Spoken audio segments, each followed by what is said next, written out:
the everyday missions performed by Army aviators, success depends on the mechanics who keep the aircraft in top condition.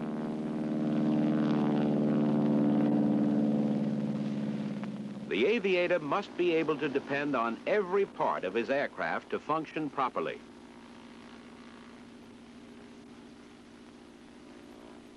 For example, the aviator must have dependable and accurate instruments to fly his mission successfully. Flight instruments give him vital information: his altitude, heading, airspeed. In fact, everything he must know to fly from one point to another. Whenever the aviator can't see the ground, he's completely dependent upon instruments. In instrument flight, he determines his route with his airway charts and his flight instruments. The instruments must function properly. Remember, on top of an overcast, there aren't any road signs to mark the route.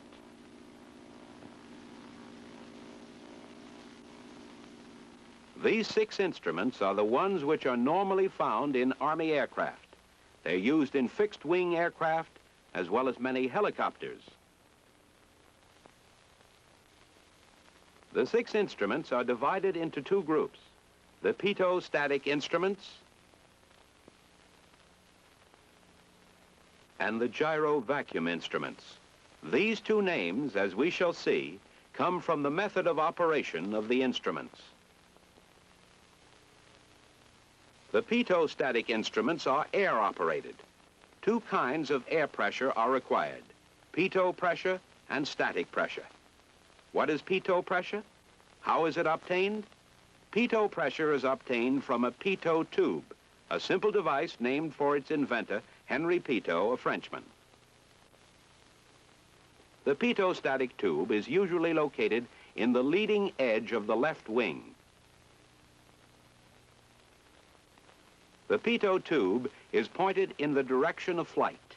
It collects the air, which is rammed into this opening at the nose of the tube. The amount of air rammed in depends on how fast the aircraft is moving. To give a true reading, the pitot-static tube must always be located where the flow of air is least disturbed. Let's take a closer look at the pitot-static tube and see how it operates. Inside the pitot tube, there are baffles in the air passage. They break up the flow of air and help extract dirt and moisture from it.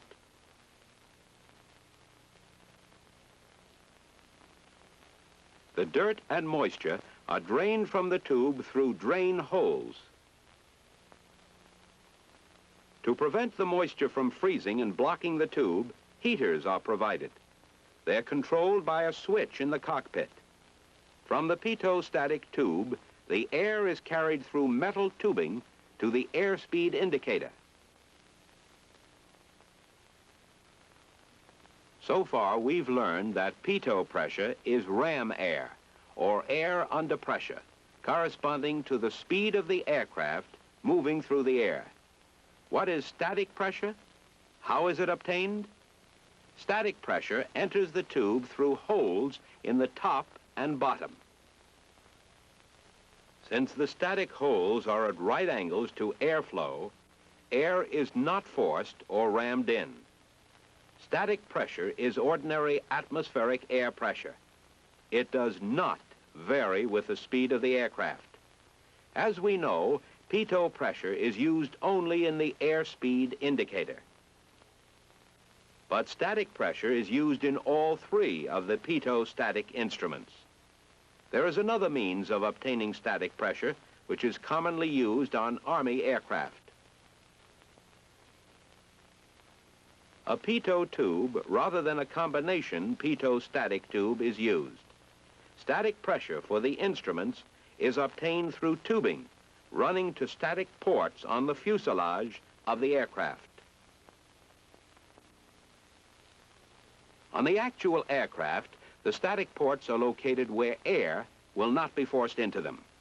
A grid with small holes covers the port to help prevent small objects like bugs or dirt from entering.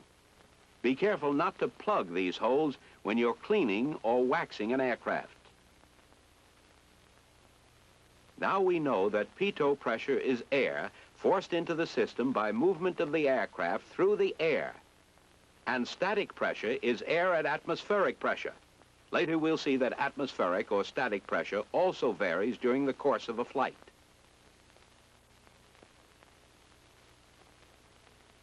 There are 3 pitot-static instruments commonly used in Army aircraft. First, we will examine the airspeed indicator and learn about its working principle. The airspeed indicator is housed in an airtight case. As we learned earlier, both pitot and static pressure are used. The static pressure line simply attaches to the case so that the interior of the case is vented to the outside atmosphere. The pitot line enters the case where it terminates in a hollow, flexible diaphragm. Let's take a closer look at the diaphragm. By cutting away a section, we can see that it is made of 2 thin metal dish shapes, joined at their edges. The corrugations on the walls make the diaphragm quite flexible. As the aircraft moves, pitot air is forced into the diaphragm, causing it to expand in size. As the aircraft increases or decreases its speed, the diaphragm expands or contracts. This movement is transmitted to a mechanical linkage consisting of gears and levers. Here we see a simplified version of this linkage. When the airspeed is increased, the diaphragm expands, moving the linkage, which in turn moves the pointer to indicate the increase in airspeed. As it contracts, a lower speed is indicated. Actually, since there is pitot pressure in the diaphragm and static pressure in the sealed case, we can say that airspeed is measured by comparing the difference between pitot pressure and static pressure. The airspeed indicator uses both pitot and static pressure. But the altimeter and rate of climb indicator use only static pressure. Before we can study the working principles of these instruments, we must know why static pressure varies during the course of a flight. First, let's clear up our terms. Static pressure is the same as atmospheric pressure or barometric pressure. All 3 mean the same thing, the pressure exerted by the air making up the Earth's atmosphere. Why does air exert pressure? The answer is simple. Air has weight. Supposing that the Earth at sea level is divided into many square inches. Let us take one of these square inches as an example. Resting upon this square inch, imagine 1 cubic inch of air which weighs very little. But take a column of air extending upward to the limits of our atmosphere. This column exerts a pressure of 14.7 pounds. This is what is meant by the statement, standard atmospheric pressure is 14.7 pounds per square inch at sea level. Therefore, atmospheric pressure decreases the higher you go. You may also refer to static pressure like this. Standard barometric pressure is 29.92 inches of mercury at sea level. Hg is the chemical symbol for mercury. When atmospheric pressure is stated in inches of mercury, the reading is always a barometric measurement. The reason for using the term inches of mercury is because the first barometer invented used mercury as an indicator. Here is a simple explanation of how this barometer operates. A glass tube, 36 inches long, open at one end and sealed on the other, is filled with mercury.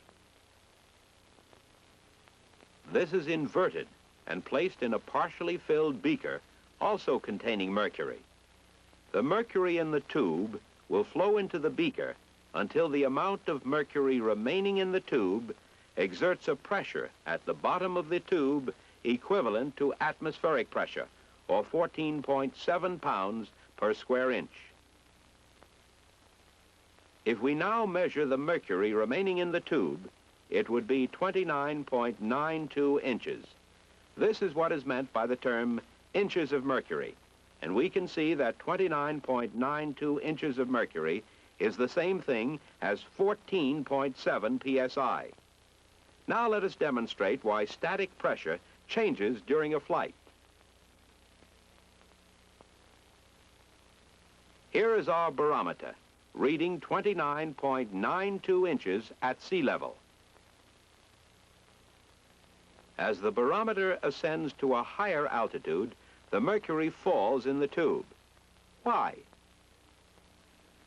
The atmospheric pressure has decreased above the barometer to support the mercury in the tube. As the barometer descends to a lower altitude, more air presses down and the mercury rises.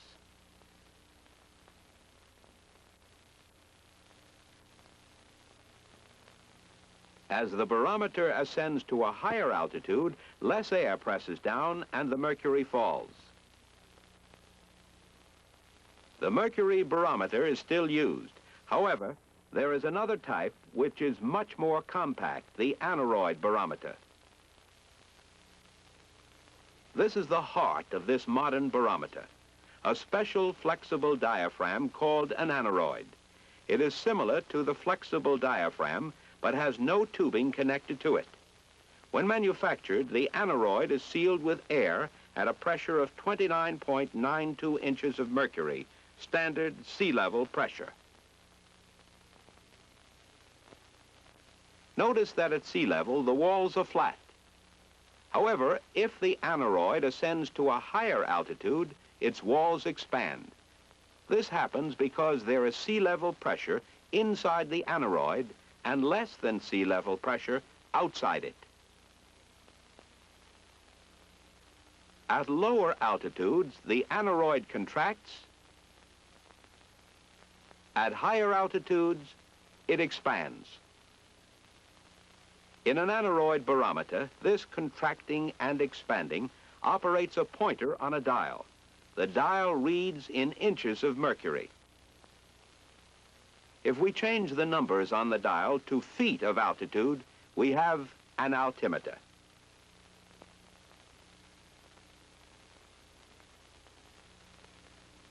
Aircraft altimeters contain aneroids and are exactly the same in working principle as aneroid barometers, with one exception. On the altimeter, there are 3 dial pointers.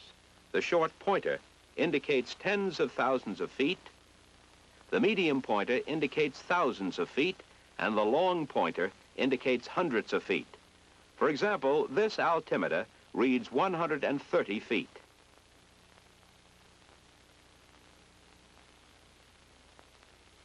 To sum up, the case is vented to the static pressure line to allow atmospheric pressure to enter. Inside the case are 1 or more aneroids. As static pressure rises or falls, they swell or shrink. The aneroid's movement is transmitted by a mechanical linkage to the 3 pointers on the dial. The altimeter has one more feature which we will cover briefly. Turning this knob changes the number, seen through this opening, to the current barometer reading, corrected to sea level. This adjusts the altimeter to local atmospheric conditions. Here's how it's done. To adjust the altimeter, first call the tower and obtain the current barometric reading. This setting changes from hour to hour as weather conditions change. Turn the setting knob until the current reading appears in the opening. At the same time, the dial pointers will move, in this case to read 420 feet. An accurate altimeter will show the actual altitude of your location. Airfield altitude is always prominently displayed on every airfield. Now we will move on to the third pitot static instrument, the rate of climb indicator. This instrument is also called the vertical velocity indicator. This name is more accurate because the instrument does measure the rate or velocity of vertical movement, both climbs and descents, but we'll use the more common name, the rate of climb indicator. This instrument is calibrated in feet per minute. When the pointer moves down, the aviator knows he's descending, and he can tell how many feet he's descending each minute.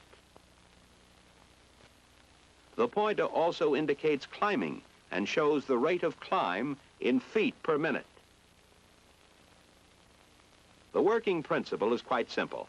A static pressure line is connected to a case that is completely airtight. Connected to this line is a sealed, flexible diaphragm. At the end of the static pressure line is a calibrated leak. This leak is merely a tiny hole drilled to a very precise size. Here's how the mechanism works. When the aircraft is in level flight, the pressure in the diaphragm and in the case are equal. As the aircraft descends and encounters air of higher atmospheric pressure, static pressure increases and rushes freely into the diaphragm. It also enters the case slowly through the calibrated leak. Since there is more pressure in the diaphragm than in the case, the flexible diaphragm expands. This movement is carried by mechanical linkage to the pointer, which indicates the rate of descent. As the aircraft levels off, air continues to bleed into the case through the calibrated leak. It takes several seconds for case pressure and diaphragm pressure to equalize, so that the diaphragm returns to normal. The pointer returns to zero after this normal built-in time lag. The opposite action occurs when the aircraft climbs and atmospheric pressure decreases. Air pressure rushes freely out of the diaphragm, but the calibrated leak slows the escape of air from the case. There is more pressure in the case than in the diaphragm, and the diaphragm contracts. The mechanical linkage moves the pointer to show the rate of climb. As long as the aircraft continues to climb, the pointer will indicate a climb, because the calibrated leak will not allow the pressure in the case to equalize with the pressure in the diaphragm. The rate of climb indicator shows vertical velocity by comparing the difference between the pressure in its case and in its diaphragm. The altimeter measures the atmospheric pressure as the aneroid, containing sea level pressure, contracts or expands, and the airspeed indicator measures the pressure of impact air flowing into the pitot tube to indicate airspeed. These are the three pitot static instruments commonly used in Army aircraft. Now we will turn to the three gyro vacuum instruments, first determining the meaning of gyro vacuum. A gyroscope, or gyro, is essentially a perfectly balanced wheel on a double-ended axle. The wheel and axle are supported by two rings, which are joined together and mounted in another ring. Here is how it works. When the wheel spins, the gyro becomes rigid. By rigid, we mean when the outer ring is moved, the gyro does not move. Its high rate of rotation causes it to remain fixed in its original position.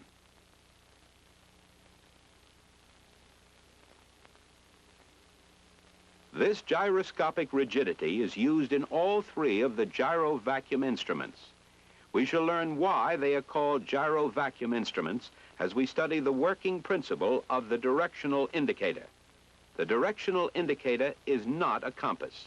It is a device designed to aid in the use of the magnetic compass. Here is a simplified view of what the instrument contains. It contains a gyro mounted so that its plane of rotation is vertical. Around the rim of the wheel are a series of small buckets or scoops. The case is airtight, and a tube connects the case to a vacuum pump driven by the aircraft's engine. This tends to form a vacuum in the case.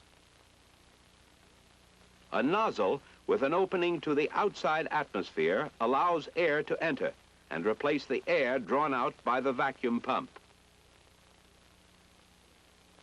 Vacuum provides a very high speed flow of air at the nozzle.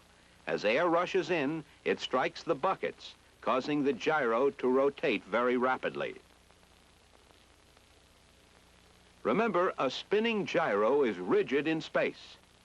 Mounted to the gyro is a band with compass readings from 0 to 360 degrees.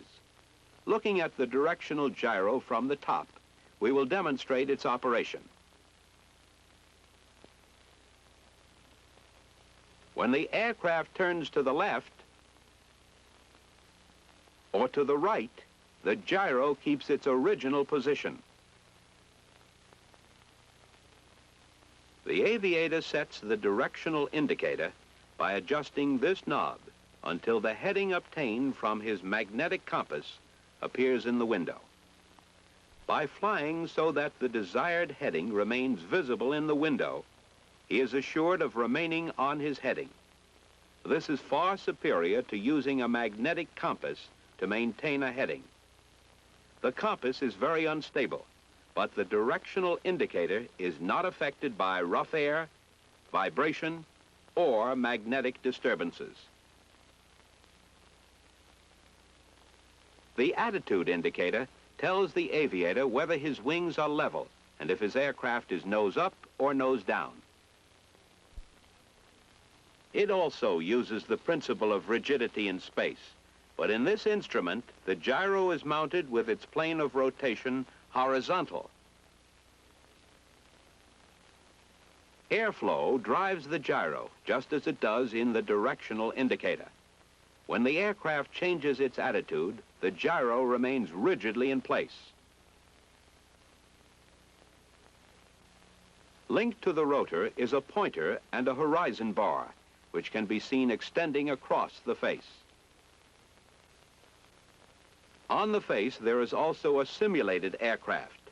It is secured to the case so that its wings are always in the same attitude as the actual wings of the aircraft. When the aviator raises a wing, the wing of the simulated aircraft rises above the horizon bar. When he raises the nose of his aircraft, the simulated aircraft moves above the horizon bar.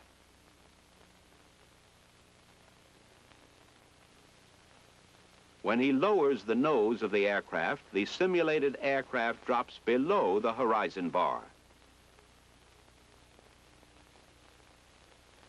The attitude indicator provides an artificial horizon inside the aircraft. In instrument flight, the aviator will use this horizon to maintain a straight and level attitude, just as he uses the actual horizon in contact flight. The turn and bank indicator is actually two instruments in one case. One part consists of a black ball enclosed in a curved glass tube. The tube is filled with special liquid to keep the ball from moving too freely. These two wires hold the tube in place and also serve as reference marks. During a turn, the ball should always remain between the wires. If it moves out, the aircraft is either skidding or slipping. This pointer is called the turn needle. It is operated by a gyro which differs from those in the other instruments. The turn and bank indicator's gyro is not in a universal mount. It is powered by a vacuum-induced air jet, just as the other gyro instruments are. Without a universal mount, the gyro wheel must tilt when the aircraft turns. When the aircraft turns to the left or right, the gyro is forced to tilt in the opposite direction, causing a phenomenon called precession. This is the force that results when a spinning gyro is made to change its plane of rotation. Through a mechanical linkage, precession moves the turn needle to right or left of center as the aircraft changes its heading. By observing the turn needle with respect to the center marker, the aviator can make a standard rate turn. This is a specific number of degrees in a specific amount of time. In all turns, the ball should remain centered in the tube.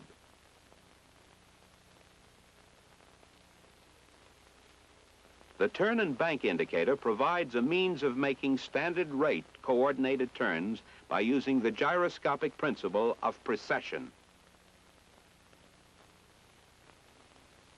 The attitude indicator provides an artificial horizon by using the principle of gyro rigidity in space.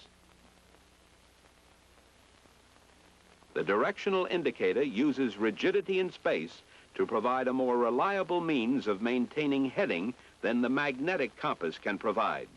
The gyro instruments in Army aircraft are normally driven by airflow from a vacuum pump, but in some aircraft you may find electrically powered gyro instruments. Aircraft flight instruments are used to some extent in all flights. They provide a great deal of information to aid the aviator in precision flight. Instrument flights are hazardous without reliable flight instruments. They must be inspected carefully and replaced promptly if they develop internal malfunctions.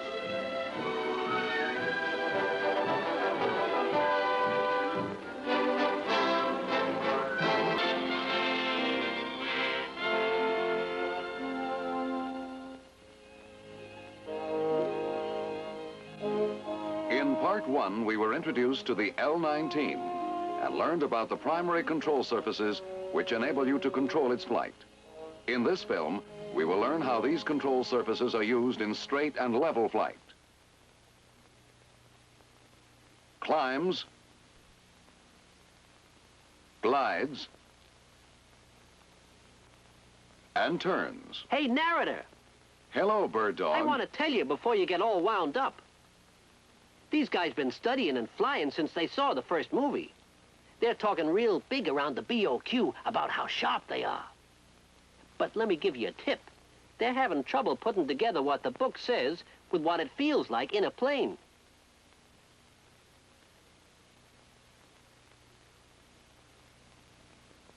If you can show them the 4 basic maneuvers in some simple way, boy, they'll eat it up. Okay, Bird Dog, let's give it a try. We'll see the 4 maneuvers from a point of view that you cannot get from the front seat of an airplane. They are important because all of the maneuvers which you will ever perform are simply expertly timed and coordinated combinations of straight and level flight, climbs, glides, and turns. First, we will define a word that is frequently used in flight training. The word is attitude. The attitude of an aircraft is its position with relation to the horizontal.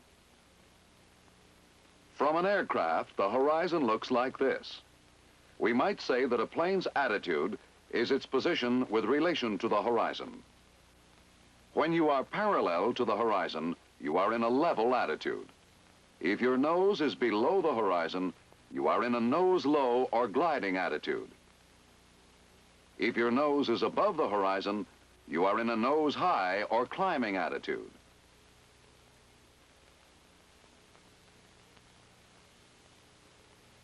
If you lower a wing, you are in a banked attitude. To accomplish level flight, you must keep both your wings and your fuselage parallel with the horizon. Let's talk first about straight and level flight. The best way for a beginner to maintain level flight is to use the horizon itself as a guide. When your pitch attitude is exactly level, select a point on the horizon directly in front of you. Then select a reference point on the windshield that is in your line of sight. Now keep this reference point in line between you and the horizon. While you maintain this sight picture, you will remain in level flight. If you pitch up even slightly to a nose-high attitude, the reference point will rise above the horizon. If you go nose low, the reference point will drop below the horizon. Keep the horizon exactly in line with your reference point on the windshield, and your pitch attitude will be level. You can use this method to check your pitch attitude until your skill develops further. The levelness of your wings can be checked in an even more simple way. By turning your head, look to the horizon and check the distance of your left wingtip from the horizon. Now turning your head, look to the right and check the distance of your right wingtip from the horizon. If these distances are equal, as shown here, your wings are level. If one wingtip is much closer to the horizon than the other, you have lost your wings level attitude. Remember to use this method in checking to see that your wings are level.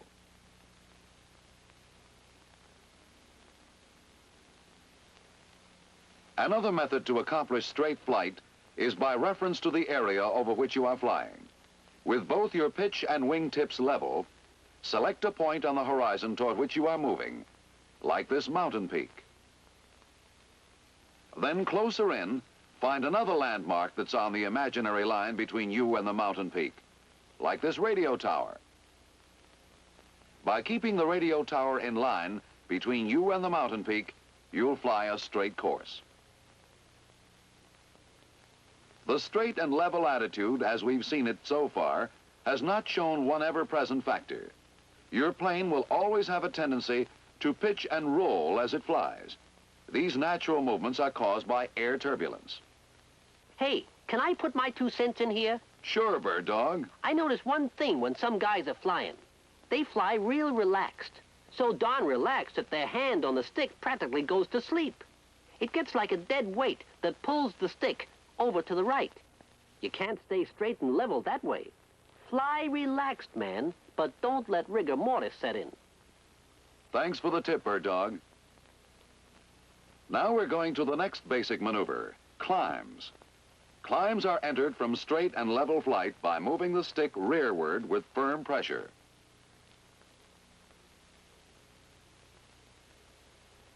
As your nose begins to rise, your airspeed will diminish.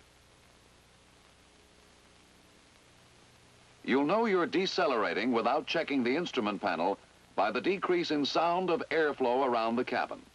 This indicates that you're slowing down. As you reach approximately 85 miles an hour, add throttle smoothly to the climbing power setting to hold a speed of 80 miles an hour. As you add throttle, you will feel the plane tend to turn left. When there is an increase in engine RPM, the aircraft will pull to the left. This is torque. To keep your aircraft flying a straight path, it is necessary to compensate for this torque. We do this by applying a little right rudder in a climb. Now, how can you maintain this proper angle of climb? Select a point on the cowling that is in line with the horizon. As long as you keep this reference point in line between you and the horizon, and do not change your power setting, the plane will remain in the proper pitch attitude. You now have a reference point that you can use to establish climbs in the future. When your angle and rate of climb are established, adjust your elevator trim tab. This trim tab is located on the trailing edge of the right elevator. When this small movable section is lowered into the airflow, it reduces pressure on the stick. Now let's look at the relative positions of our empennage control surfaces as we enter a normal climb. The elevators are up for climb. The rudder is right to compensate for torque. The elevator trim tab is down to reduce the back pressure you must hold on the stick.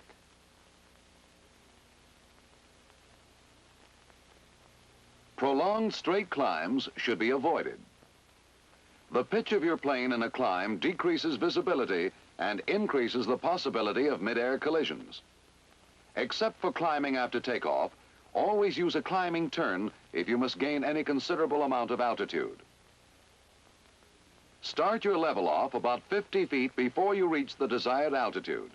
For instance, if the altitude at which you desire to level off is 3,000 feet, you would initiate your level off when the altimeter reads 2,950 feet.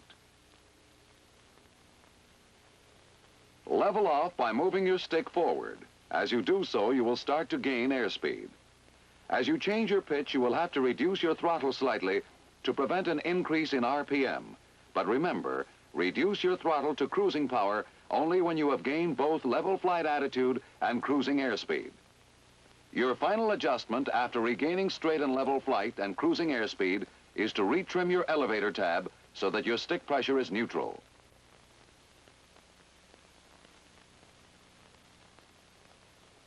Just the opposite of climbs are glides. Glides are used to lose altitude.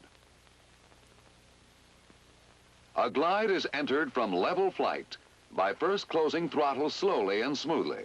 The feel of your aircraft will change. You will have to make adjustments to maintain your straight and level attitude. The most noticeable change is the absence of torque.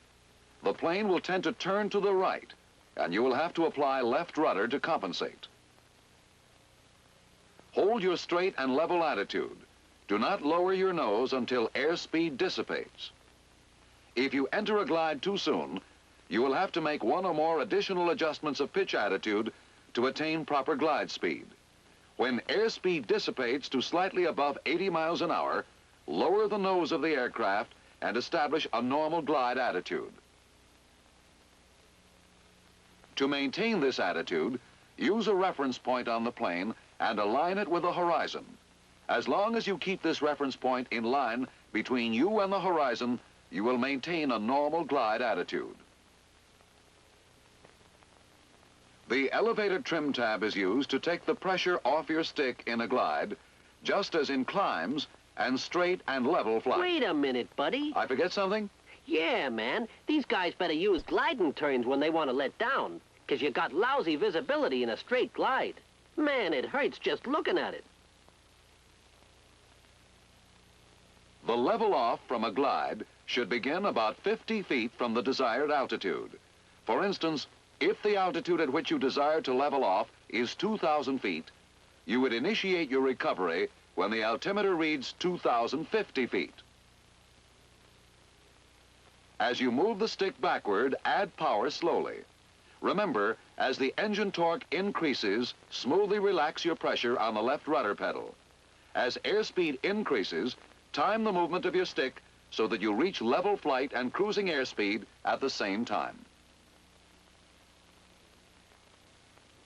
When you have attained straight and level flight, retrim your elevator tab to relieve stick pressure. The fourth fundamental of flight is turns. Coordination, or the simultaneous use of two or more controls, is important in all four of the basic maneuvers. In a turn, you must have coordination of all primary control surfaces. Coordination is a proportional relationship of these control surfaces. The ailerons, rudder, and elevators. A turn is entered by simultaneous application of stick and rudder pedal in the direction of the turn. In a well-executed turn, the rudder should be streamlined with the flight path. When the proper amount of rudder and ailerons are applied, the result is a well-coordinated turn. If you use too much bottom rudder in relation to the amount of aileron used, although you will feel as though your body is being pulled towards the outside of the turn, the aircraft will actually skid to the inside of the turn. On the other hand, if you do not apply sufficient rudder pressure in relation to the amount of aileron applied, although you will feel as though your body is being pulled towards the inside of the turn, the aircraft will actually slip towards the outside of the turn.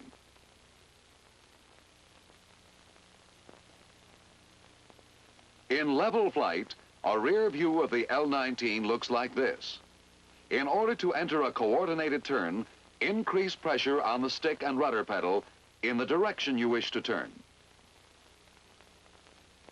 When you reach the desired angle of bank, neutralize the ailerons by centering the stick and at the same time release enough pressure on the bottom rudder to remain coordinated. Your aircraft will continue to turn as long as you maintain your banked attitude. As the turn is established, you must also apply a little back pressure to the stick to raise the elevator and prevent any loss of altitude, since a turning aircraft tends to lose altitude. The point at which you must start your rollout from a turn depends on your angle of bank and airspeed.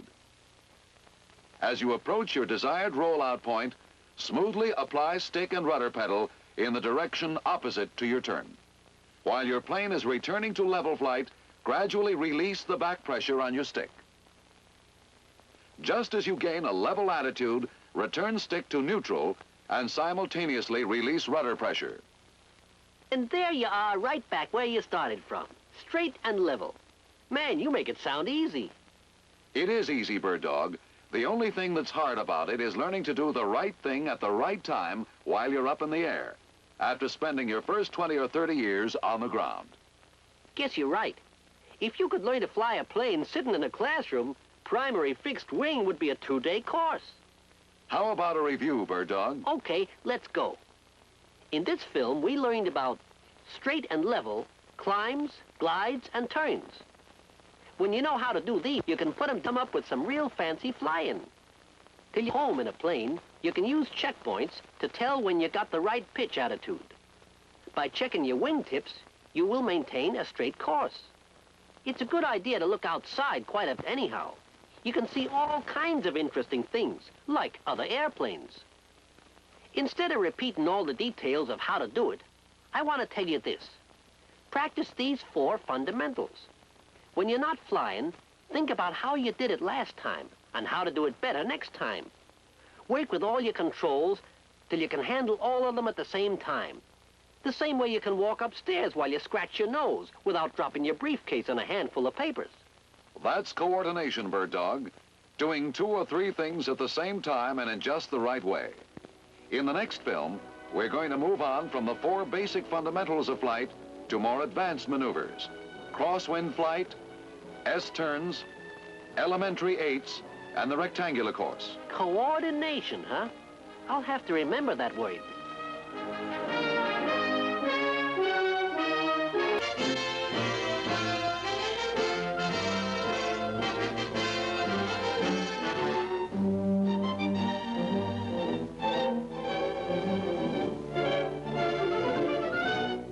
In this part of our film series, we are going to discuss a problem in flying which you as an Army aviator must develop an instinctive ability to deal with.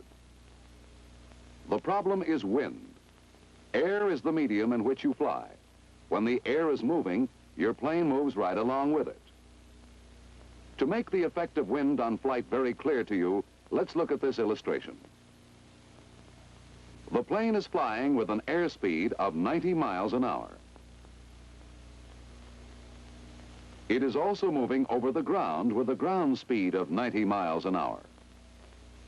Now, if the plane encounters a headwind, the rate at which it is moving over the ground will diminish proportionately.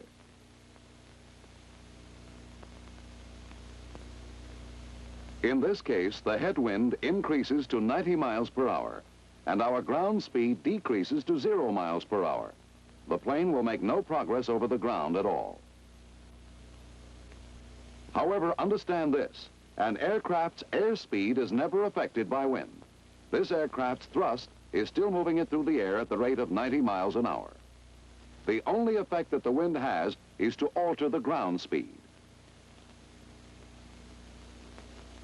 Let's look at it this way. If the headwind were only 30 miles an hour, the ground speed would be 90 less 30, or 60 miles an hour. The aviator has not touched his throttle or changed his altitude. Airspeed is still 90 miles an hour.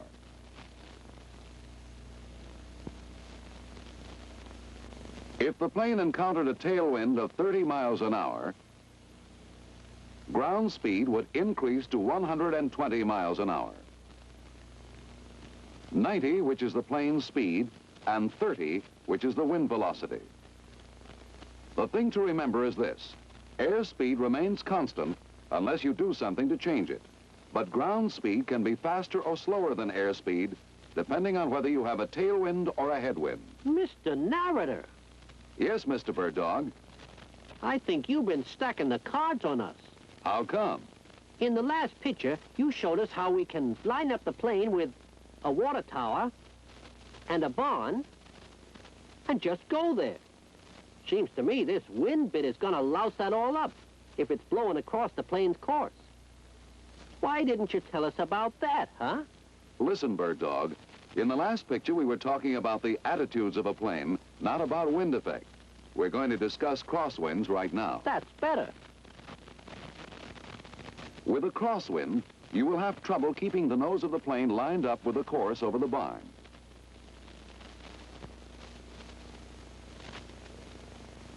Very soon, as a matter of fact, you will forget the barn and simply try to avoid missing the tower altogether. Here's what is happening. The crosswind has drifted you constantly to the right, so that you had to make a number of small corrections to the left in order to continue to fly toward the tower. There is a much easier way to do this. Starting back at the original point, select a straight course to the tower by sighting over the barn. Very soon you will notice that you are being drifted to the right by the crosswind. Instead of simply realigning your heading with the tower, choose a heading slightly into the wind, to the left, or upwind of the tower. Now you are flying a straight course to the tower. Instead of making a number of small corrections to keep your nose aligned with the tower, make one major correction. This technique is called crabbing.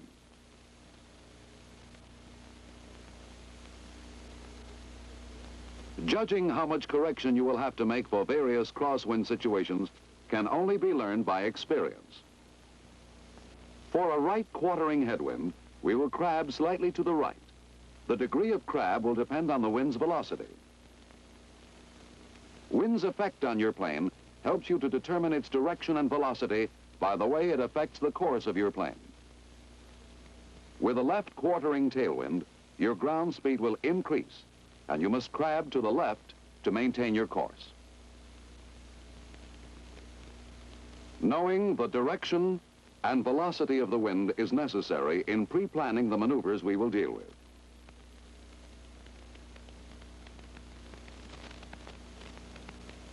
Wind has the same effect on turning flight that it has on straight flight.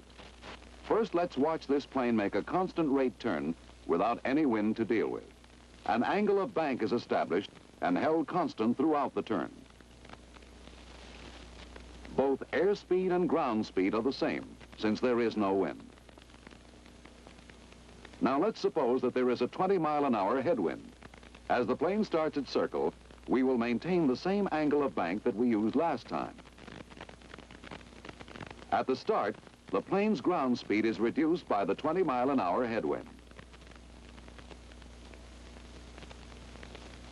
As we maintain this constant bank attitude, the aircraft drifts downwind at the rate of 20 miles an hour.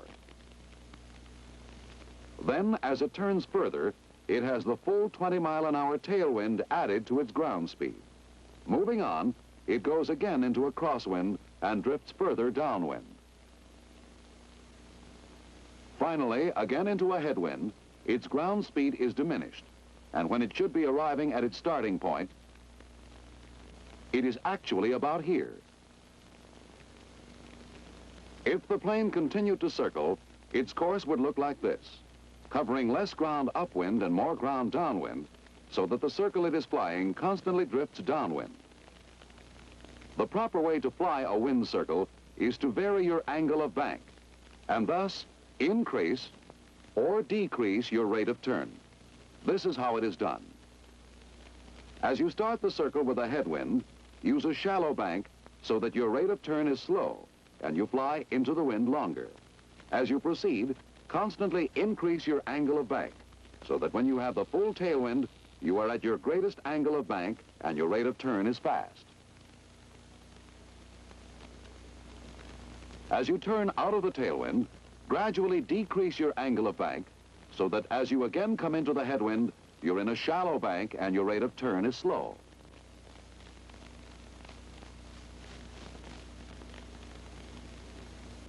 By using varying rates of turn, we have eliminated this problem and have overcome the drifting effect of the wind.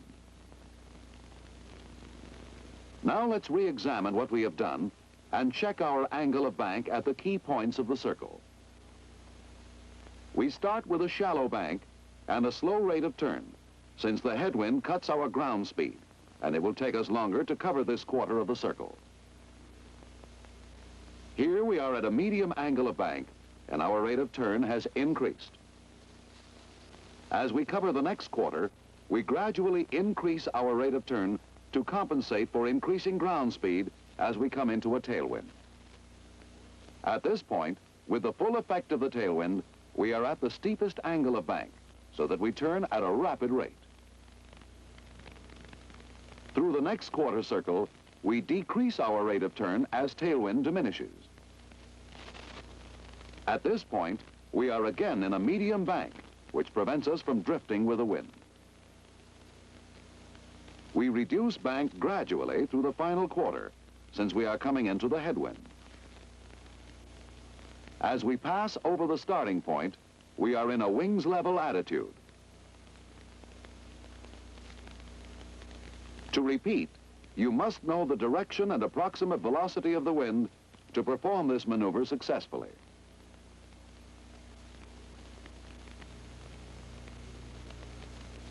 Being able to fly a perfect circle over a constant ground track is the mark of a really proficient aviator. It requires planning ahead of your aircraft, division of attention, and instinctive handling of your controls.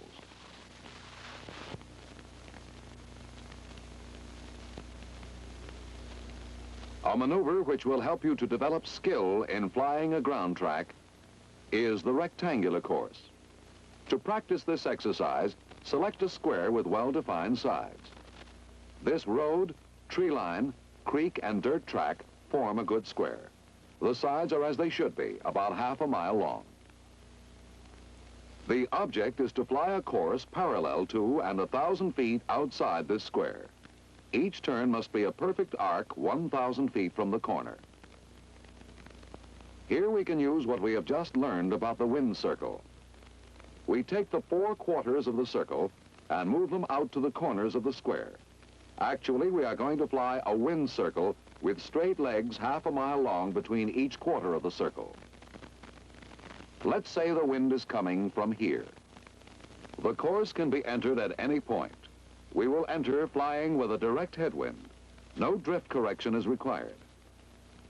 As we reach the reference line where we begin our first turn, remember the wind circle. With a headwind, the bank is shallow at first, increasing to a medium bank. Roll out as you come in line with the end of the leg you have just completed. Plan your roll out so your wings are level and the aircraft is crabbed into the wind. The next turn is downwind. It must be made with a medium bank initially, increasing to a steep bank to maintain the ground track. As you roll out on the next leg, no crab is required. Throughout this exercise, you must divide your attention between flying the plane and checking your course on the ground. Now we will turn out of a tailwind, so we start with a steep bank, decreasing to a medium bank. We roll out with a crab established when we can look straight down the side of the rectangle we flew parallel to. The skillful aviator learns to roll out at just the right point and with just the right drift correction.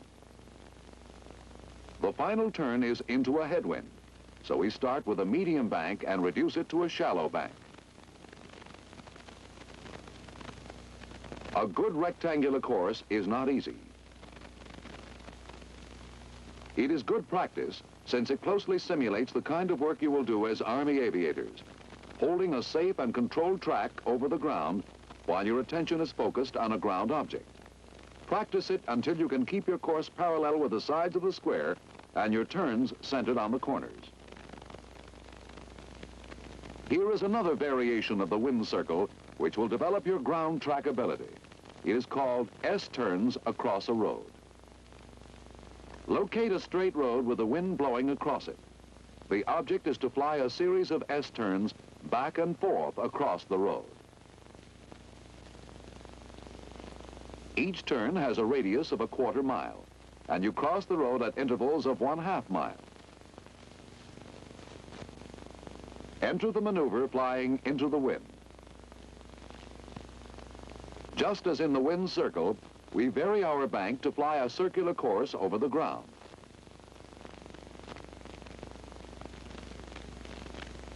Plan your rollout so that your wings pass through level flight as you fly over the road. Then steep bank in the opposite direction, decreasing to shallow. And finally, wings level again over the road. Shallow bank into the wind, gradually increasing to steep bank downwind, then wings level over the road. This maneuver develops coordination and division of attention. It will teach you to handle your controls instinctively.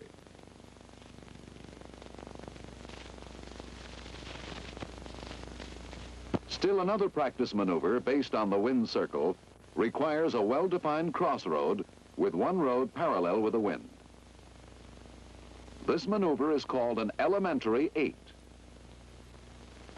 The object is to fly 2 circles, one on each side of the road which is parallel with the wind. The circles are bisected by the other road. Each circle is a 1/2 mile in diameter. Since you may not find a crossroad with the wind just right, it's wise to enter the maneuver a 1/2 mile downwind from the crossroad so that you can assume a proper crab attitude for the existing wind. As you pass over the crossroad, enter a shallow bank.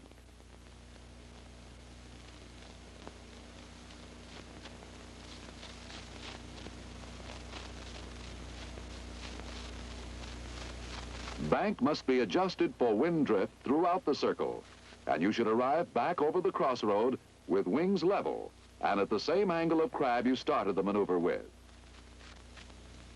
Another circle in the opposite direction is started immediately. Shallow bank upwind to medium bank crosswind to steep bank downwind.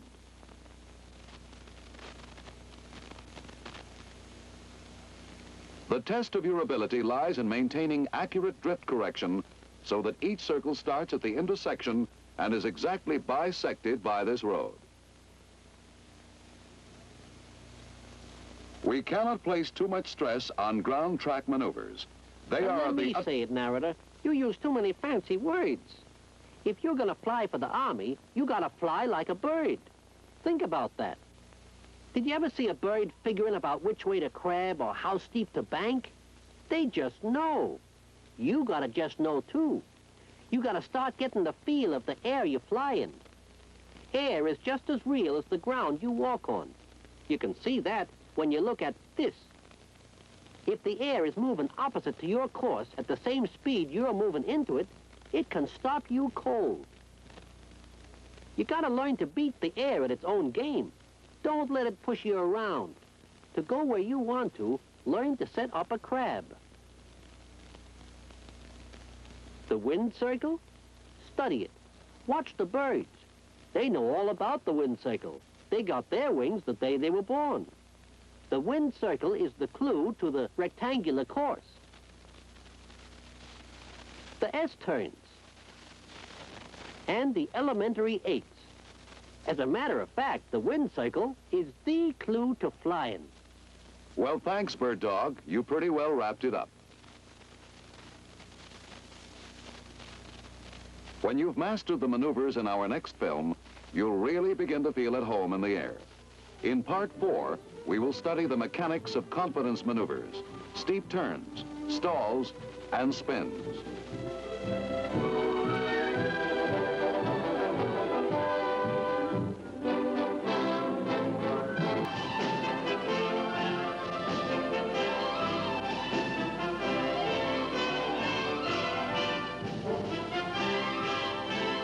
Since you entered primary flight training, you have become fairly proficient at flying the L-19. But very likely there is still a teasing worry in the back of your mind. What will I do if something unusual happens? We're going to try to get rid of that worry right now. That's right. I was flying when you guys were learning to ride a bike. Let me show you fellas something. Put that guy who was flying back on. Hey, you with the yellow hat. Roll that bird dog into a turn. And when you get it set, just take your hands and feet off everything. Just let go. It's okay. Do like I say. Okay now, let go. You ain't gonna fall out of the sky.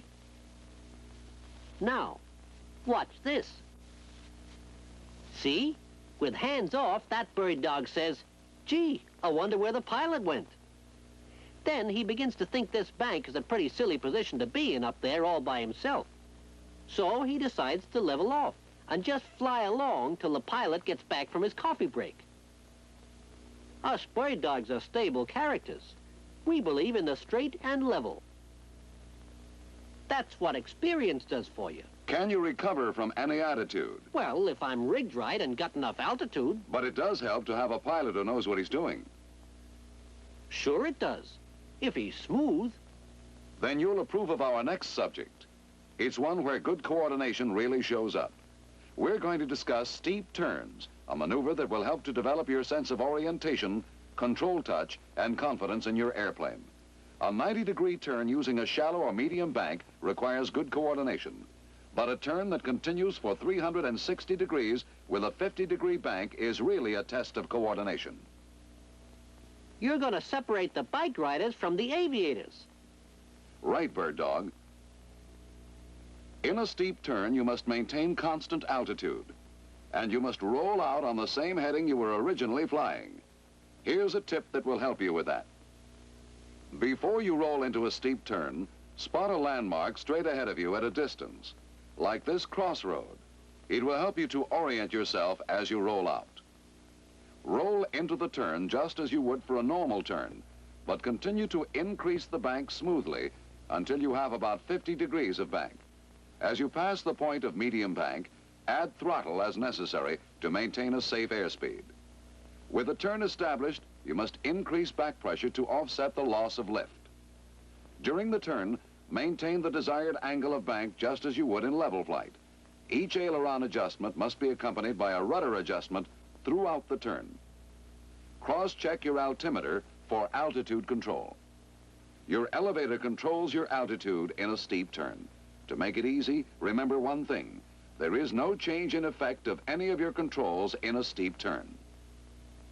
All of your controls are used to manipulate the aircraft just as though you were in straight and level flight. As you come around, remember to use your landmark. Release back pressure smoothly as you decrease your bank, coordinating aileron and rudder pressure to avoid skidding or slipping.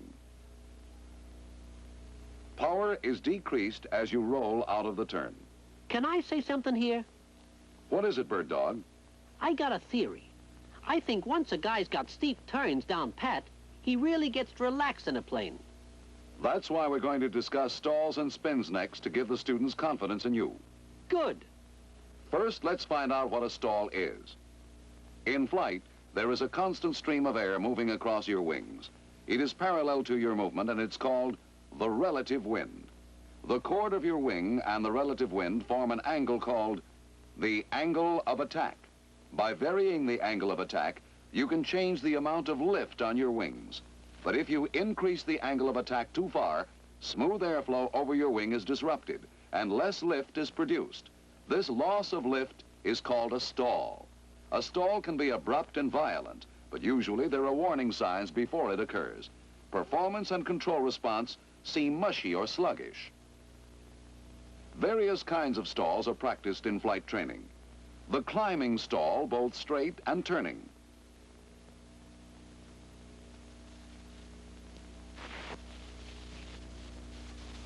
The gliding stall, also straight and turning.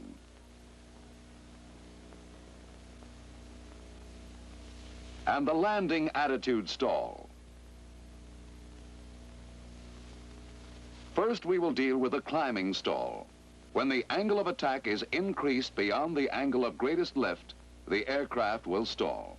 As you approach the stall, you will feel the aircraft buffet. Apply full throttle and simultaneously relax back pressure on the stick as the stall occurs. The nose of the aircraft will drop. Reapply enough back pressure on the stick to recover without entering a secondary stall or losing excessive altitude.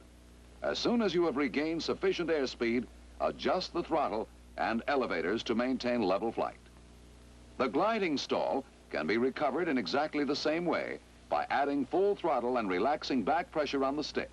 You can also make a gliding recovery from a gliding stall. Establish a glide. Then slowly raise the nose of the aircraft. As the stall occurs, relax back pressure on the stick. The nose will drop. With this attitude, you will quickly regain airspeed. Re-establish your normal glide attitude after attaining the proper glide speed. The landing attitude stall is next. Learning to recover from this maneuver may save you from piling up a bird dog. Here's a pilot rounding out too high. He holds the three-point attitude attempting to touch down. He feels the first warning sign of a stall. His reaction is immediate. A stall close to the ground calls for immediate stall recovery.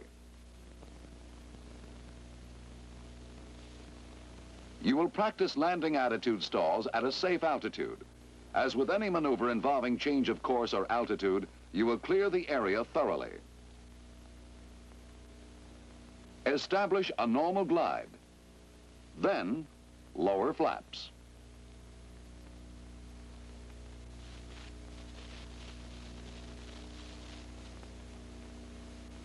Now maintain your heading carefully and bring the plane to a three-point attitude and a stall at the same instant. As you feel the stall, immediately apply full throttle and release back pressure to break the stall. Then reapply back pressure as necessary to prevent excessive loss of altitude. As you regain sufficient airspeed, assume a climbing attitude. Don't pull up too quickly or you may stall again. As you climb out, reduce flaps to 0 degrees and level off. Continue to practice recovery from landing attitude stalls at a safe altitude until you know you can perform one safely at 15 feet. Now let's move on to another confidence maneuver, spins. Let's watch this plane as it is maneuvered into a stall and then a spin. A spin is actually a prolonged stall in which the aircraft rotates around its center of gravity while losing altitude. The L-19 does not spin violently, and if you let go of your controls, it will recover by itself, provided it has sufficient altitude.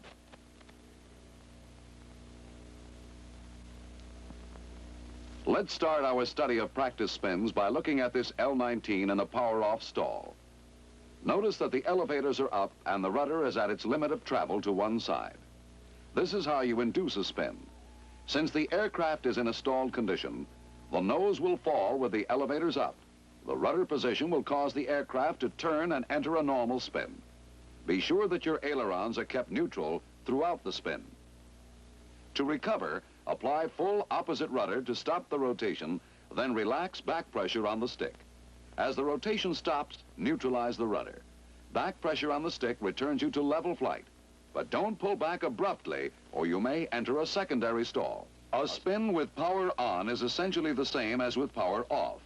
A higher angle of pitch is necessary to cause the aircraft to stall, and you must close your throttle just as the spin starts. That was good, narrator. I could watch them bird dogs spin all day. Glad you liked it, Bird Dog. Are you ready for your brief and comprehensive review? Sure. Bring on the pictures. It's nice for a bird dog to have a good pilot at the controls when he's in a maneuver.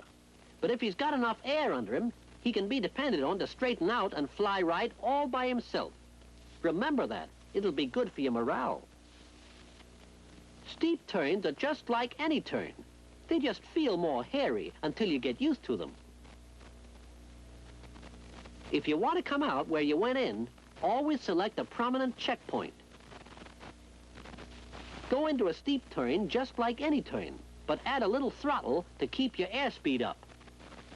Remember, There's nothing different about your controls in a steep turn. Use them just the way you do in level flight. Your precision ain't gonna be very precise the first few times you roll out. But keep trying. You'll get the knack. A stall is when you get your angle of attack too high. That's the clue. If you try to get more lift than the plane's got, you're gonna stall. The trick of getting out of a stall is to get the angle of attack back where it belongs. Remember this picture when you're practicing landing attitude stalls. Even though you're way up here, make believe you only got 15 feet under you. Spins may be confusing at first. That's why you practice them. Thanks, Bird Dog. The confidence maneuvers we've studied today will give you a lot of assurance when we get into Part 5 of this series. In Part 5, we will deal with takeoffs, landings, and traffic patterns.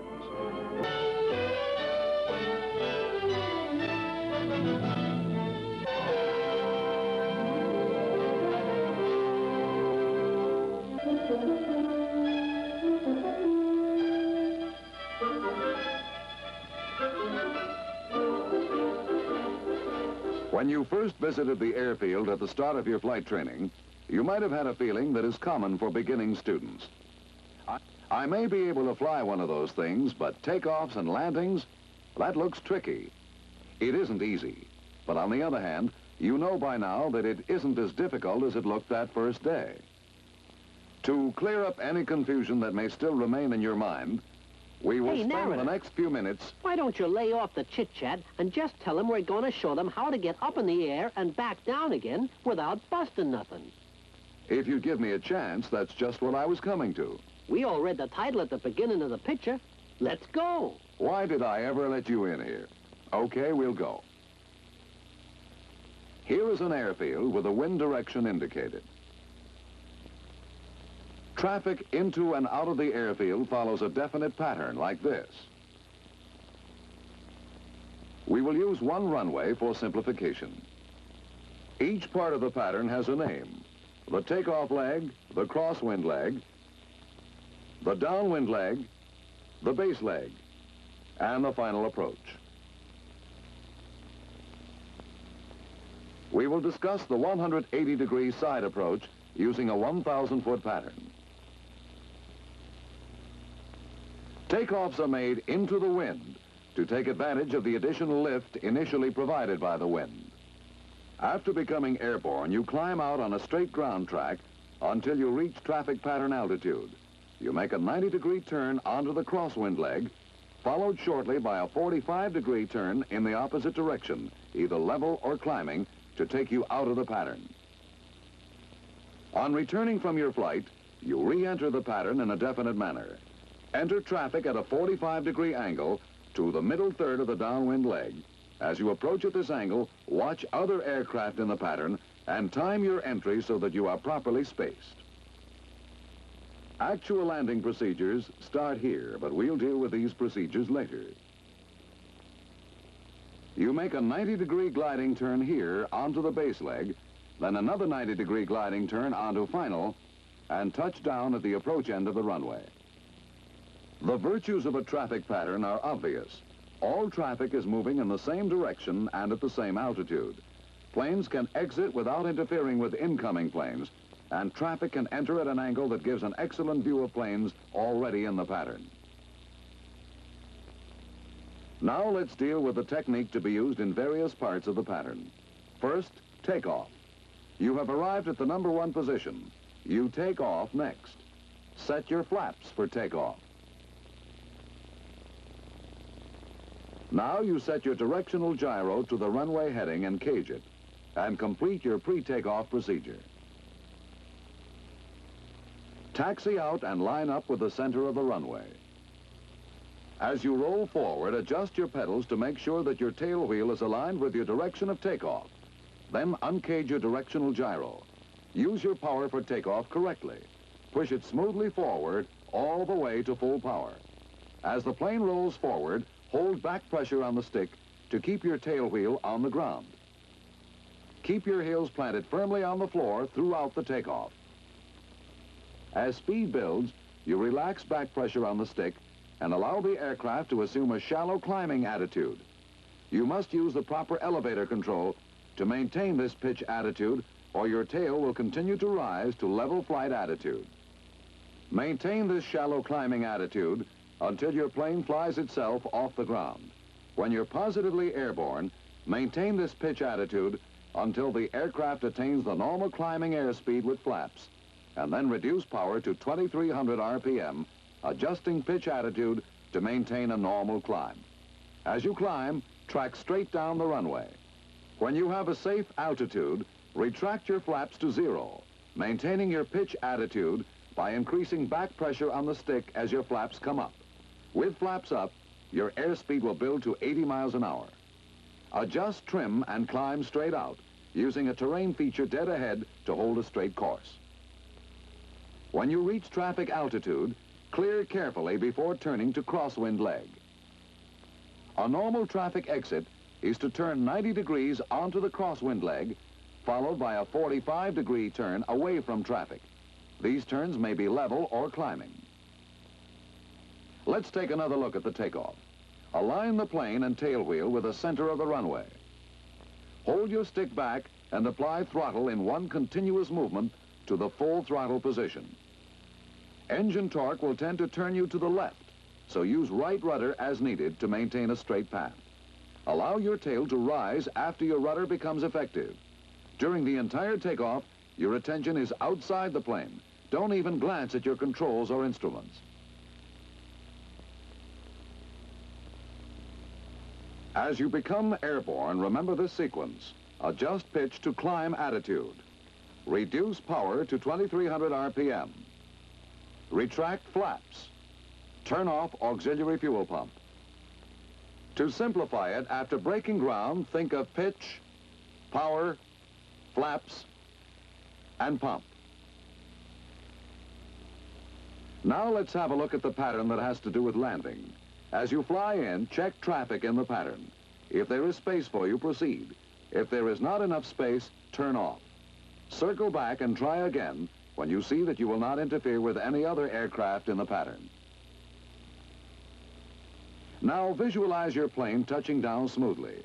Direct all of your efforts toward bringing that visualization into reality. There is nothing new in the entire procedure. In your practice flights, you have performed everything that you will do in landing. Close your mind to everything else and hold only this picture in your mind.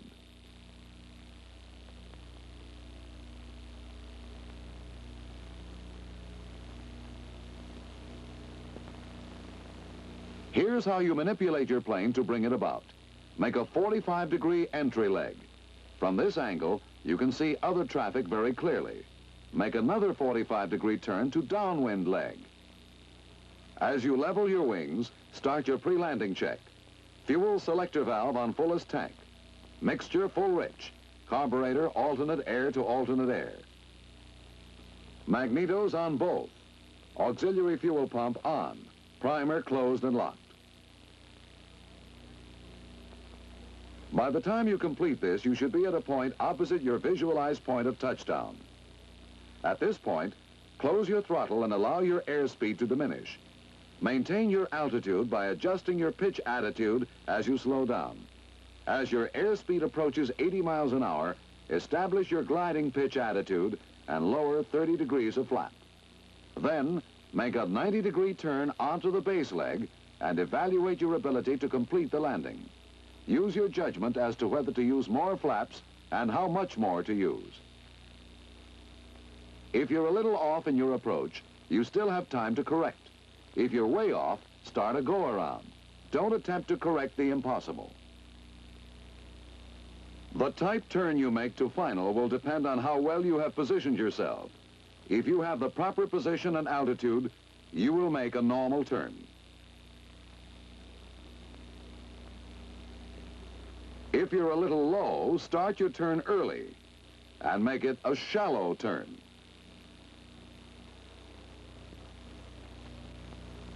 But if you are a little high, delay the turn and lose more altitude on base leg. Make a little steeper turn onto final. Remember, however, no matter how low or high you may be, maintain a normal gliding attitude throughout the base leg and final. Now, gliding in toward your touchdown point, time your round out by recalling what you've learned about landing attitude stalls. After aligning the aircraft with a runway, return the carburetor to ram filter air. Actually, the round out you use to go from this glide to a touchdown is a carefully timed stall. As you close in on your landing site, you change your pitch attitude at just the right rate to make three things happen at once. You assume a three-point attitude, stall the aircraft, and contact the ground. When those three things happen at once, I heave a big sigh of relief. It's not easy being a bird dog at a flight school. Oh, come on, bird dog. It's not as bad as all that. Yeah, I deserve a tour in Hawaii. Anyhow, you said two real good things so far. Close your mind to everything except that mental picture, and remember what you learned about glides, turns, and stalls.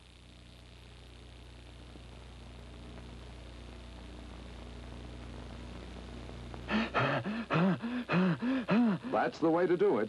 Keep your mind full of what you've already learned, and you'll forget that you expected it to be difficult. Let's get back to the round out now. Back pressure properly timed will cause your plane to stall just as it touches down. It will stick to the runway and roll out like it was glued down. Hold the stick fully back and pay attention to maintaining a path straight down the runway. Your rudder and tail wheel are all the directional control you'll normally need. Brakes should be used on the after landing roll only when your other controls become ineffective. Before we review, let's spend a minute on go-around technique. If you're still at altitude and have to go around, simply climb back to the traffic altitude and follow this course parallel to the runway off to one side of it. This technique applies for a go-around anywhere on base leg or final approach. If you're near the ground, apply full throttle and establish a normal climb. If your flaps are lower than 30 degrees, move them back to the 30-degree setting. As you climb, make a shallow turn to clear the runway, then another shallow turn to fly parallel with the runway. Stay parallel with the runway until you turn onto the crosswind leg. And don't do the same darn fool thing twice in a row. You're reading my mind, bird dog. Just thinking about Hawaii got me all pepped up. Put on that drawing, and I'll show you how to do a fast review. Right. Line up with the end of the runway and pour on the coal. From now on, don't pay attention to anything but rolling straight. When your tail gets light, let it come up. After you break ground, set up a normal climb attitude and ease off throttle to 2,300 RPM. When you're high enough, fold in your flaps and turn off your fuel pump. Then trim your elevator and climb out straight. After you're clear, turn onto crosswind. Check everything, then turn out a pattern. That's a takeoff. For a landing, look for other planes, wind direction, and everything else that can affect you. Make a 45 and continue to keep looking around. See that plane down there? That's you greasing it in. You're going to set it down so smooth your instructor won't know he's on the ground till he wakes up in the snack bar. Right along here, make your pre-landing check. Then, opposite the touchdown point, cut your throttle. When you've slowed down enough, put on 30-degree flaps and establish your glide. Turn on the base leg. If you're going to make it, go on. If you're too far off to correct, go around.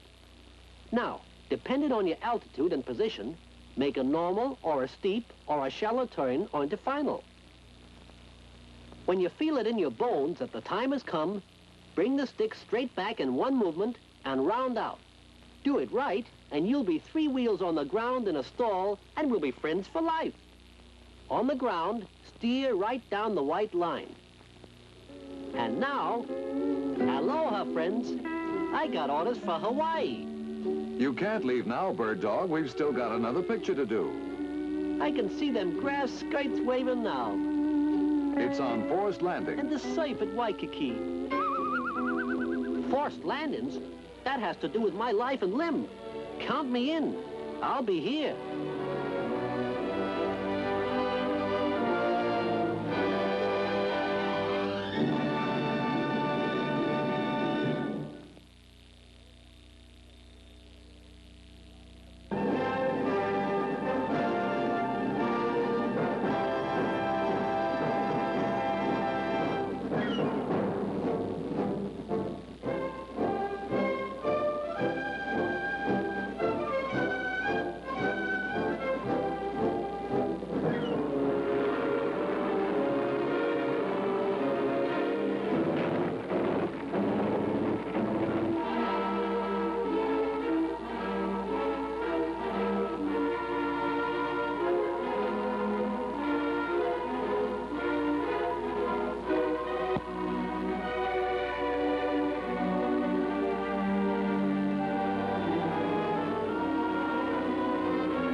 Wow! That pilot deserves a gold star from every bird dog in the United States Army. He didn't even sprain your ankle, did he, Bird Dog? He sure brought it in, straight ahead. That's the best way from a really low altitude. Forced landing. Those two words seem to get a lot of students really shook up. They cause many a student to tense up and forget everything he's learned just when he should be at his best. Tell him how to keep cool. All right? Remember this. Forced landings are just as much a part of flying as any other maneuver, and your odds for doing a good job are greatly reduced if you allow tension to take over. Since emergencies can't be avoided, form this habit. Whenever you're flying, keep a small part of your attention on locating places where you could land if you were forced to. As you locate these emergency sites, form a plan as to how you could land on them. Avoid flying over this sort of terrain if possible, and at any rate, fly at considerable altitude to give yourself plenty of glide range. Watch closely now, and we'll see how this student handles a real emergency. In a few seconds, his engine is going to quit. He has about 30 hours of solo behind him, and his instructor really poured on the simulated forced landings.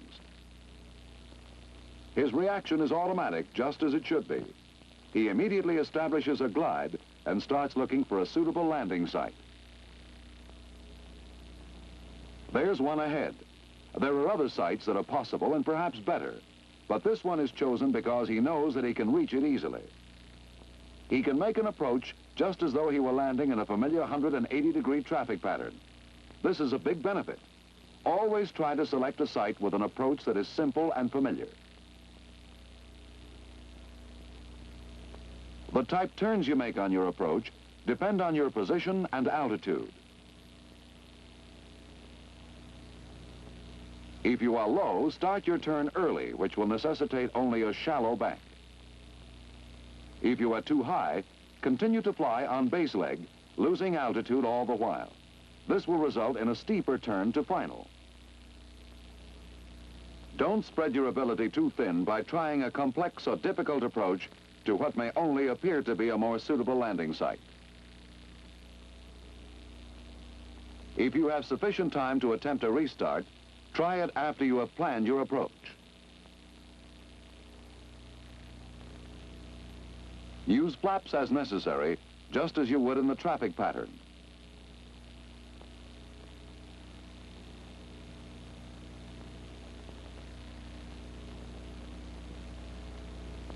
After you've turned onto final and made your last flap adjustment, turn your gas off. Turn off all switches. Then lock your shoulder harness.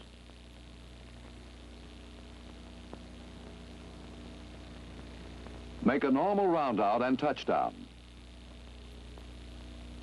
As you contact the ground, pay close attention to directional control. It may be necessary to avoid rocks, holes, trees, or cows. Do it with smooth pressure on your brakes to help stop the plane as soon as practicable. Here's one guy who's glad that his instructor cut the throttle on him plenty of times. Practice and planning, that's the key to everything in flying. One thing you gotta know about in forced landings is how wind affects a glide. Why don't you fill him in on that? All right, let's try it this way. The distance you can cover over the ground in a glide is directly affected by the direction and velocity of the wind and your altitude. With no wind, you would glide to a point here. With a headwind reducing your ground speed, the distance you can cover over the ground in a glide is reduced, since your ground speed is slower while your airspeed remains the same. With a tailwind, you can travel a greater distance over the ground from the same altitude, since your ground speed is increased by the velocity of the wind. We can see how these facts affect you in an emergency by looking at this situation. There are possible landing sites in all directions from the plane, and all are about the same distance. If there is a strong headwind, the best choice as far as reaching the site is concerned is to make a 180-degree turn and use the field you have just passed over. Consider the effect the wind will have on your landing. Think about it now, not after you've committed yourself. If the wind is from the left, you'll be able to make it to a field to your right with the added benefit of the greater distance that can be covered gliding downwind. Wind can be used in just the opposite way. If your choice of landing sites should be quite close to your position when the emergency occurs, the headwind will decrease your glide distance and help to prevent overshooting the field. Wind is an important factor in gliding to the field you have chosen, but don't overestimate your ability. Truer words were never spoke. When you're playing with trouble, don't bet on an ace in the hole that you ain't got.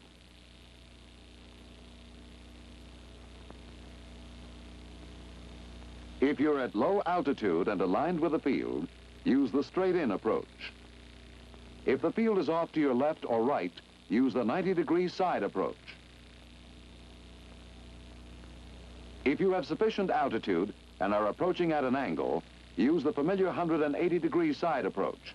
This approach gives you an excellent opportunity to examine the strip. This time you are directly over a strip with sufficient altitude. Use the 180-degree overhead approach. If your heading is in the opposite direction, use the 360-degree overhead approach. The biggest advantage in these approaches is that they result in a base leg and final approach that you have flown many times. One more emergency approach is the S-turn approach. When you are over the area of your base leg, but too high for final, use this approach. Lose altitude in one or a series of S-turns. You can turn onto final from any point on the turns when you have the right altitude. The turns should always be made toward the field. Never get into a position where you cannot see your landing site.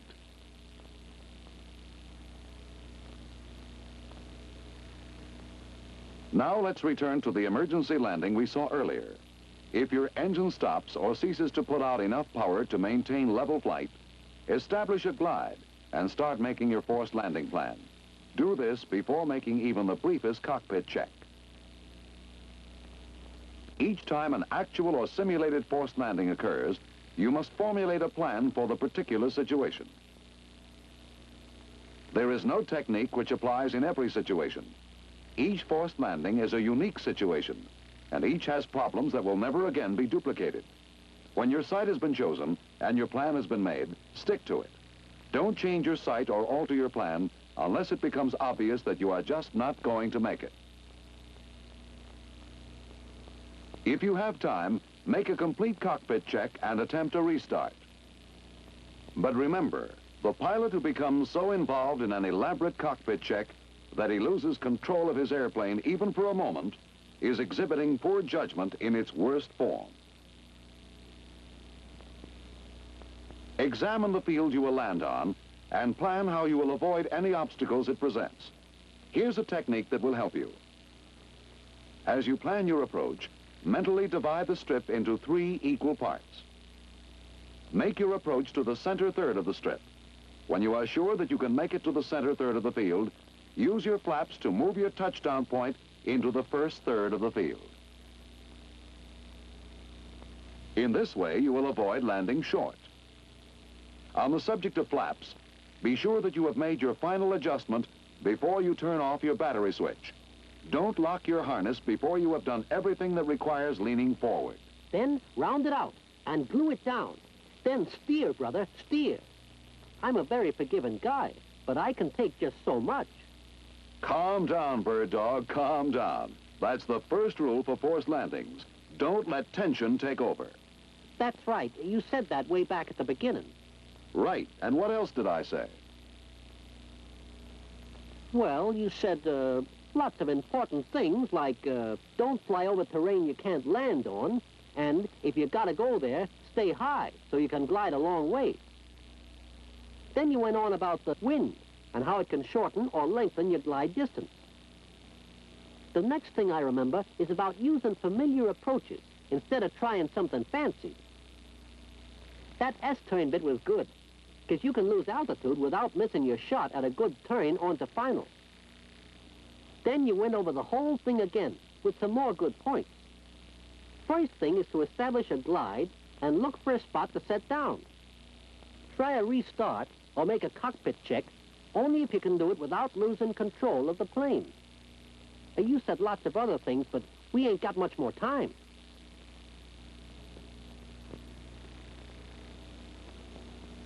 Well, if you don't say something, you ain't going to get the last word like you always do. You say the last word this time, Bird Dog. Me? Okay. The best thing to do about a forced landing is to make a good pre-flight. Then, more than likely, you won't have no forced landing.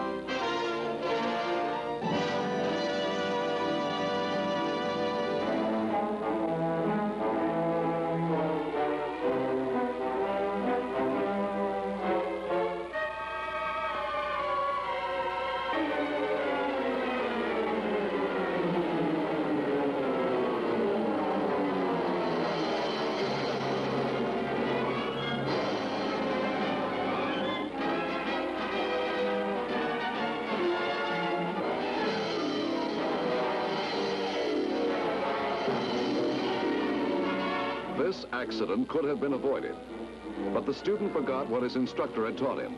By not remaining calm, he lost directional control.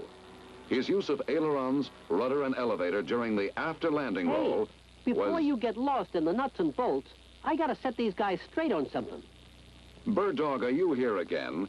I thought maybe I could get through one film without your able assistance. Okay, I'll shut up. But first, I gotta say something. That's what I mean. You can shut up and say something at the same time? All right, go ahead. Look at this mess. Pay attention now. This bird dog is just barely worth fixing. But the guy who was flying it didn't even get a scratch. I ask you, is that fair? It may not seem fair to you, Bird Dog, but it's a good thing for students to know about. Aviators are practically never injured in landing accidents. Out of 316 planes damaged by loss of directional control, the United States Army Board for Aviation Accident Research reports only 2 aviators injured. Only 2? And 316 planes mangled? That's right, 2 injuries in a little over 3 years. 316 planes? What about them? Repair and replacement of those planes cost the Army $750,129. $750,000? $750,000 $1 bills? This picture better be good. Let's get going. Most of these accidents were caused by 2 common problems: lack of confidence and overconfidence. Let's take 2 of them one at a time and find out why they occurred. The first accident happened because the student had a deep-seated doubt of his ability to handle the aircraft in landing. As he flies base leg, he's calm and capable, but he gets himself into just the situation he'd hoped to avoid. He turns onto final too soon, and now he must try to readjust his position to align himself with the runway. The old panic takes over. As he comes in, he's so eager to get it on the ground that he rounds out a little high, and as the plane stalls, he bounces. He adds throttle for a go-around, but at that moment the plane touches down again. Now look, his feet are on the brakes. The plane swerves and he slams it in rudder and aileron to correct. The right brake goes down hard.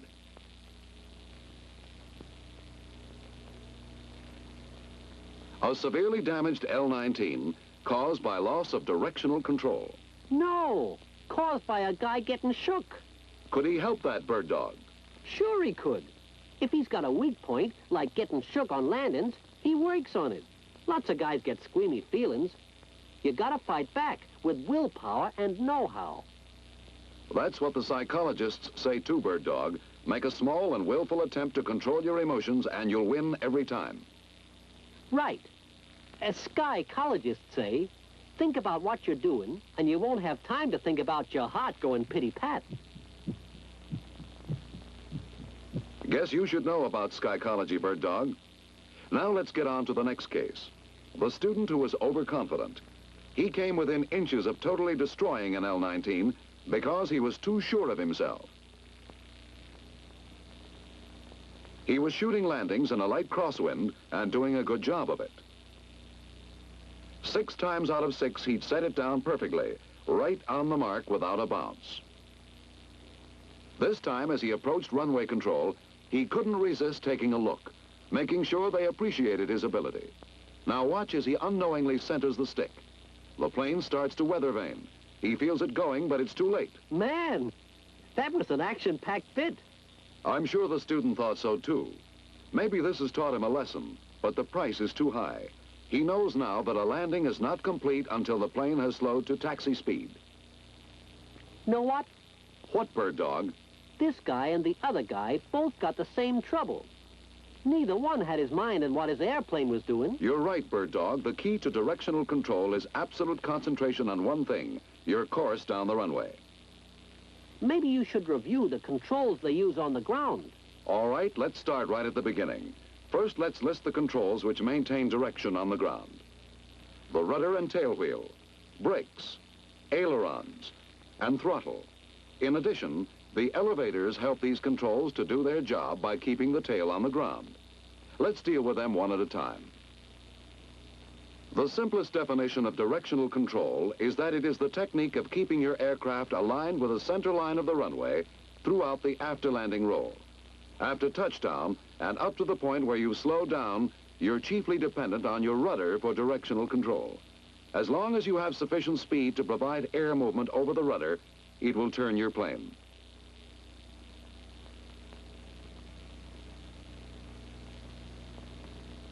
Now let's say that a gust of crosswind hits you immediately after touchdown. If you do not apply rudder correction, the aircraft will weather vane or turn toward the wind, causing a complete loss of directional control. In this same situation, a slight rudder adjustment promptly applied will compensate for the crosswind and keep you heading straight down the runway. The rapid forward movement of the aircraft causes a swift current of air to move over your rudder. Next, let's take a situation where you have rolled further down the runway and your aircraft is moving at a slower rate of speed.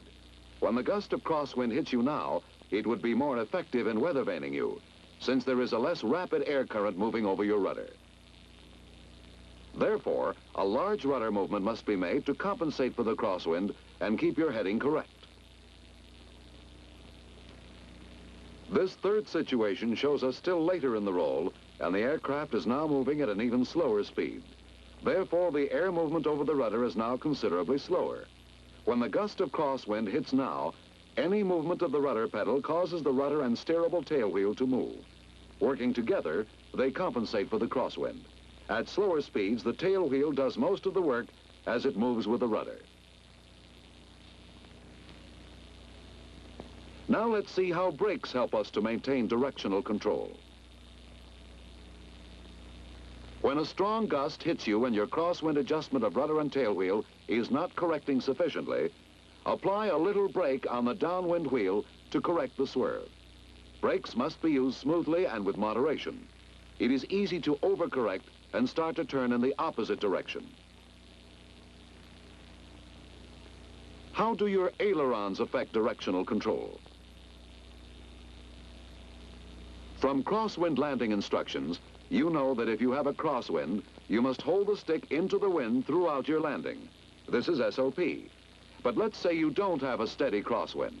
Instead, you have a variable wind. When a gust hits you like this, you weather vane into it. And your upwind wing rises. Your fuselage acts as a partial barrier, preventing the full force of the gust from passing over your downwind wing. Therefore, there is more airflow and more lift on your upwind wing than on your downwind wing. By applying stick into the wind, you decrease lift on the upwind wing and increase lift on the downwind wing. As a result of your correction, the upwind wing drops, and we realign the aircraft with the runway. What part does throttle play in directional control? If your aircraft starts to weather vane, attempt to correct by using the controls as previously indicated. If weather vaning persists, then add throttle. Here's how it works. Added throttle increases torque effect, which counters the weather vaning movement. At the same time, the increased RPM adds to the flow of air over your empennage control surfaces, improving their effectiveness. This causes your aircraft to be realigned with the runway. One word of caution. When using throttle, remember torque effect. It is easy to overcorrect with throttle, causing the aircraft to turn beyond the point of realignment. As we said before, the elevator helps all the other controls do their job by keeping the tail wheel on the ground. By holding your stick full back throughout your ground roll, the wind striking the elevators will force your tail down. This additional loading of the tail helps to prevent weather vaning and assists your rudder and tail wheel in steering your plane. In addition, by holding your tail on the ground, you keep the center of gravity behind your main gear. With the elevator up and the CG well to the rear, you can add brakes and also throttle without danger of nosing over. Here's an example of an aviator using all his controls properly to keep his aircraft aligned with the runway after landing. Do you have anything to add, Bird Dog? I'll review and throw in my 2 cents at the same time. Know what guys always say after rolling one up?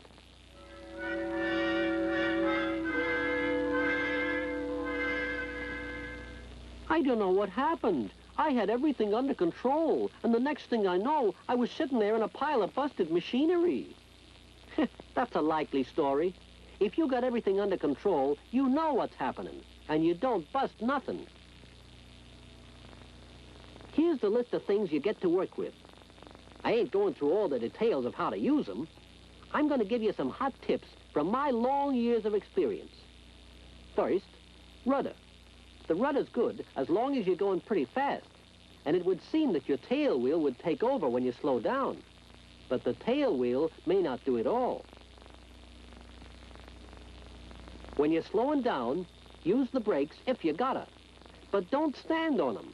No panic stops. Ease them on smooth and gentle. And if you got the rudder on, don't let it off when you use the brakes. Ailerons are more help than lots of guys realize. As soon as you feel a wing even suggest that it would like to go up, ease a little stick into it. Throttle sends a shot of air over your tail. With the engine speeding up, torque will pull the nose to the left, helping you to straighten your plane. Elevators. Stick full back whenever you're rolling out to help all the other controls to do their job. All right, Bird Dog, does that wind it up? One more thing. See these pedals? In the air, you can push them any darn way you want. Accidentally putting your brakes on at 2,000 feet ain't gonna hurt nobody. But on the ground, keep your heels on the floor when you use rudder. or you're liable to make a mess like this. Pilots don't get hurt in ground loops, but us guys do. Someday, us guys are going to get the upper hand, and you guys better look out.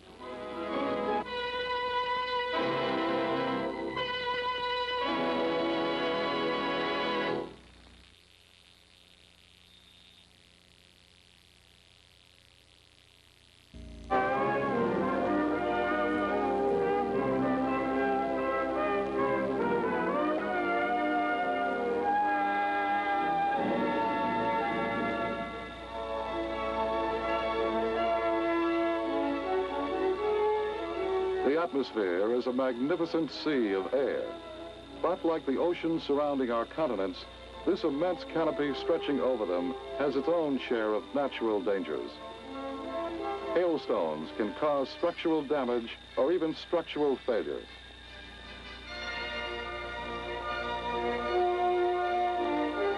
Freezing drops of water can enclose its front edges in an ever-thickening block of ice.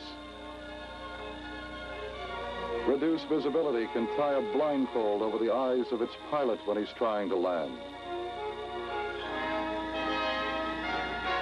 Lightning can burn out its electronic instruments.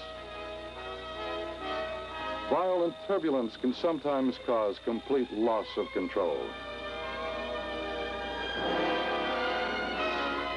Your weather flight problems will sometimes be associated with clouds of one type or another. And in order for you to anticipate these common sky objects, you must be able to identify them. Meteorologists all over the world recognize 10 basic clouds of distinct shapes, shades, and altitudes. This film will identify these 10 clouds with their symbols, show their altitudes, show how, when, and where they develop, describe their principal characteristics, and discuss their flight hazards, if any.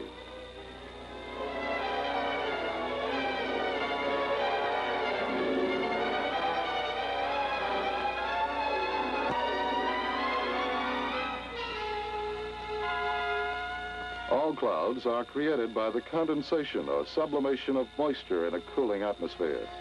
Whether this moisture steams from the spout of a boiling teapot or evaporates from a water surface. The moisture is first an invisible gas or vapor in the air. As this moist air is lifted in the atmosphere by vertical currents, the air gradually expands like a rising balloon. The expansion and cooling of this air continues. And then, rather suddenly, its invisible moisture condenses or sublimates into a visible mist or cloud made up of billions of tiny droplets of water or ice crystals. The temperature level where the cloud develops is called the dew point, and its Fahrenheit or centigrade reading depends upon the original degrees of humidity in the atmosphere. When air is damp, it may not have to drop very many degrees before it reaches its dew point.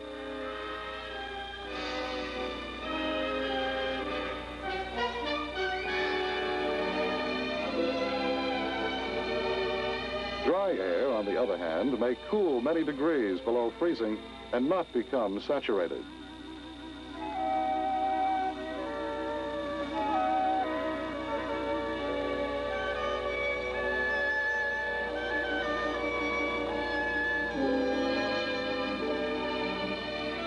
Some of what we call weather comes about when large masses of air of different pressures, temperatures, and moisture content come together. In much of the USA, for example, there is frequent conflict between warm, moist air masses coming up from the Gulf of Mexico and cold, dry air masses coming down from the Yukon and other inland regions to the northwest.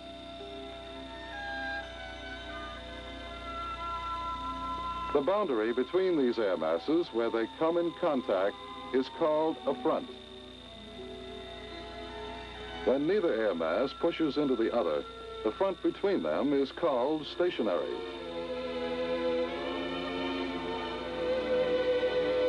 When the colder air mass retreats from the warmer, its trailing edge is called a warm front. When, however, the colder air mass pushes forward into the warmer, its leading edge is called a cold front. As a cold front advances, its greater density causes it to push in underneath the comparatively moist, warm air in its path and toss it into a sudden, upsweeping motion. As it rushes up into the sky, the moist air reaches its dew point level, then begins to condense. From this point on, it usually starts building up into the violent but beautiful thunderheads called cumulonimbus.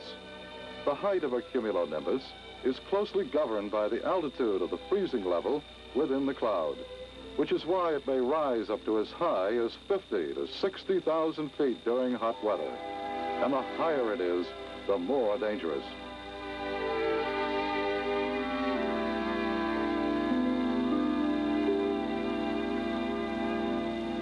Fortunately for those of us who fly, the outer limits of these atmospheric powerhouses are generally clearly defined. The furious up and down drafts of the cumulonimbus generally lead to short but heavy cloudbursts of large, drenching raindrops directly below its forward portion. Higher up in the cloud around the freezing line, they frequently produce hail, which, if heavy enough, falls to earth.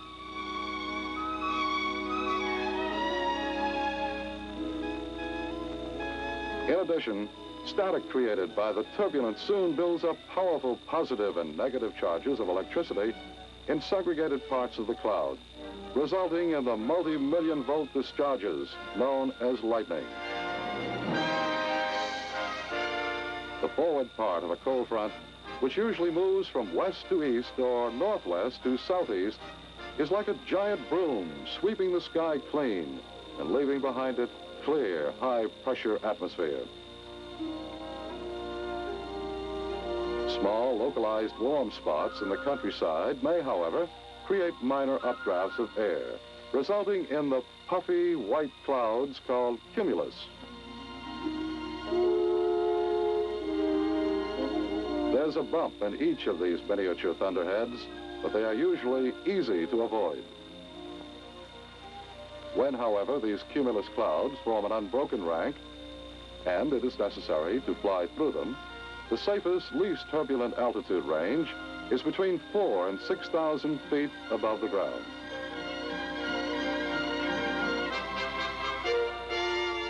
Before we leave the cumulus family, we should mention that the sharply rising air currents and cauliflower clouds associated with cold fronts can also be created by air rising up the windward slopes of steep mountain ranges.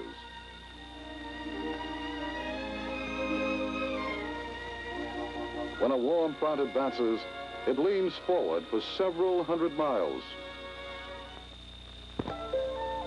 The warm air drifts up over the cooler, heavier air at a rather flat angle. Here we will see three high clouds. Cirrus is one of them, often called mare's tails. The cirrocumulus forms as flakes and is called a macro sky. Cirrostratus clouds may give the sky just a slight milky appearance. The altostratus is usually a bluish-white cloud letting through a weak, watery sunlight. The altocumulus forms into puffy white rolls. Nimbostratus is a thick, gray, shapeless cloud that produces light rain or snow. Stratus is a gray cloud creating low ceilings and poor visibility.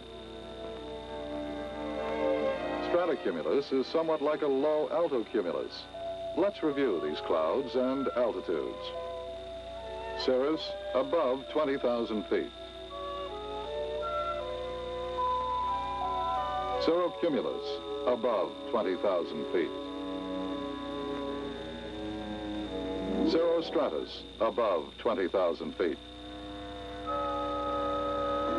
Altostratus, 6,500 to 20,000 feet. Alto cumulus, 6,500 to 20,000 feet. Nimbostratus, below 6,500 feet.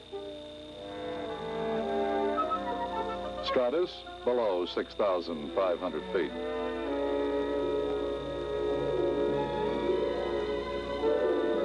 Stratocumulus, below 6,500 feet.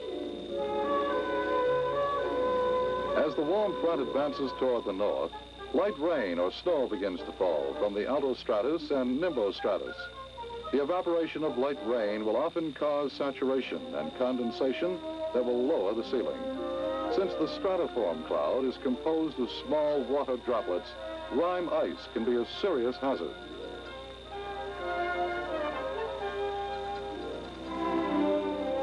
Icing can take place anywhere between 0 degrees centigrade and minus 20 degrees. Icing can also occur, however, in much colder temperatures because water in suspension has the property of supercooling down to as low as minus 40 degrees centigrade and yet retain its liquid globular form until something like the surface of a moving plane comes in contact with it and causes it to solidify.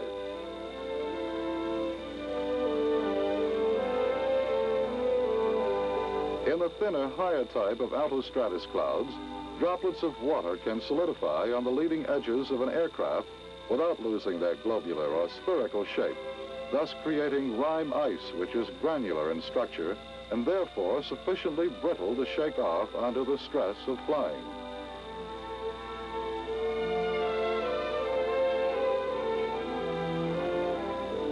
A good example of rime ice is the freezing substance which accumulates in the freezing compartment of a refrigerator when it needs defrosting. Calm wind, smooth flying, and continuous precipitation are characteristics of the stratiform clouds in addition to rime ice. Cirriform clouds are composed entirely of ice crystals. Therefore, no ice will form on aircraft while flying through these clouds.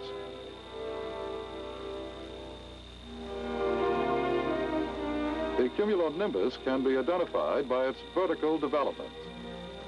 Altocumulus and stratocumulus have a shadow between each roll. Cumuliform clouds have turbulence within them. In this cloud, clear ice will be encountered between 0 degrees centigrade and minus 10 degrees centigrade. Rime ice will form at temperatures below minus 10 degrees centigrade. Clear ice can also form if you fly through freezing air and relatively warm rain starts falling from above. A good example of clear ice is an ice cube, which is very cohesive and difficult to break loose. So far in this film, we have related the formation of clouds to frontal conditions. Clouds also develop within air masses. When moist air flows over a warm surface, the bumpy cumuliform clouds tend to develop.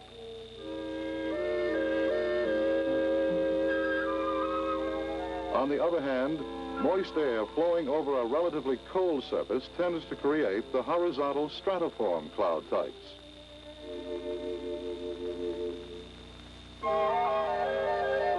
In summary, the atmosphere is an outstanding travel route with natural hazards such as severe turbulence, icing, and poor visibility, or just clear skies.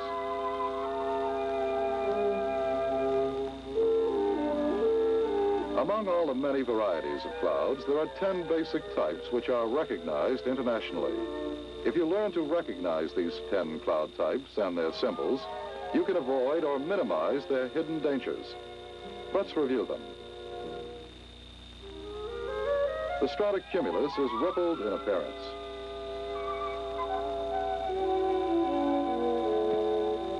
The altocumulus form into puffy white rolls.